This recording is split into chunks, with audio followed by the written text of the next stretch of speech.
अगर आपके पास 75 रुपये का नोट है तो आप ये मुझे ला कर दे दें, मैं आपसे एक नोट के एवज आपको 80 रुपये पे कर दूंगा। और अगर आपके पास बहुत ही ज़्यादा नोट है तो मैं आपको इसके मिसाल के तौर पर, अगर आपके पूरी गड्डी है तो अगर 7,500 रुपये बनते हैं तो मैं आप उसके 9,000 रुपये आपको पे कर सकता हूँ। और इसके मतलब मैं आपसे 90 रुपये के हिसाब से परचेज़ करूँगा एक नोट, अगर आपके पास गड्डी हो। और अगर एक आध नोट है तो 80 रुपये में मैं आपसे ईजिली ले लूँगा। अब आप ये सोच रहे होगे, जब ये नोट पूरे पाकिस्तान में चल ही नहीं रहा तो मैं आपसे 90 रुपये पे परचेस क्यों करूँगा। देखिए, आप लोग को बेवकूफ़ बनाया जा रहा है। याद रखिएगा, मैं ब्लैक मार्केट का कीड़ा हूँ। गोल्डन मार्केट का जो भी जितना भी गोल्डन करेंसी का बाज़ार लगता है, आप जाके देखें, वहाँ पे 75 के नोट लिए जा रहे हैं। वहाँ पे 90 रुपये के मैंने आपको बोला, लेकिन वहाँ पे वो 105 रुपये भी परचेज़ कर रहे हैं। देखिए, इसका रीज़न क्या है। देखिए, पाकिस्तान का जो नॉर्मल करेंसी है, जब 5,000 रुपये का नोट या 1,000 रुपये का नोट या 10 रुपये का नोट, उसको जो उसमें जो पेपर यूज़ किया जाता है वो है सिंथेटिक पेपर 1.6 ग्राम। इसी के एवज अगर हम इंडियन करेंसी मतलब INR करेंसी के बारे में बात करें तो उसमें कॉटन बेस्ड पेपर यूज़ होता है जो ड्यूरेबल और रेजिस्टेंस फ्री होता है। उसी में कुछ सिक्योरिटी फीचर्स ऐड किए जाते हैं, इनकॉर्पोरेट किए जाते हैं।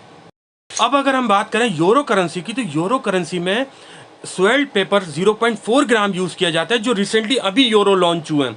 और उसमें सिक्योरिटी फीचर्स की बात की जाए तो उसमें वाटर मार्क और होलो मार्क यूज़ किया गया है। ये सारी बातें याद रखिएगा। मैं आपको रीज़न बता रहा हूँ कि क्यों 75 रुपये का नोट ब्लैक मार्केट में 105 रुपये का सेल हो रहा है और आपका भाई आपसे 90 रुपये का लेगा और आपने किसी को भी नहीं देना। अब बताता हूँ world wide trade currency powerful dollar. Dollar में रैग पेपर यूज़ किया जाता है, जो कॉटन बेस्ड पेपर होता है, जिसमें लीलन और कॉटन की मात्रा बहुत ज़्यादा होती है। अब जब और डॉलर में हॉलमार्क वाटरमार्क सिक्योरिटी फीचर्स बहुत ज़्यादा हैं, इस रीज़न से उसके डुप्लीकेट बनाना इम्पॉसिबल है।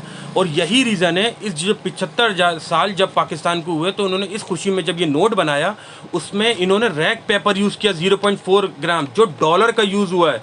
और यही रीज़न है, जब आप 10 रुपये का नोट और 5,000 रुपये का नोट पकड़ते हो तो वो अलग फील होता है, और जब आप ये नोट पकड़ते हो तो अलग फील होता है। और यही रीज़न है गोल्डन मार्केट में ये ब्लैक में यूज़ हो रहा है 105 रुपये का। उन्होंने मार्केट में रूमर फैलाया कि ये बंद हो गया, आपको पता है माफिया, ये बंद हो रहा है। उन्होंने ये कलेक्शन शुरू करी इस नोट की।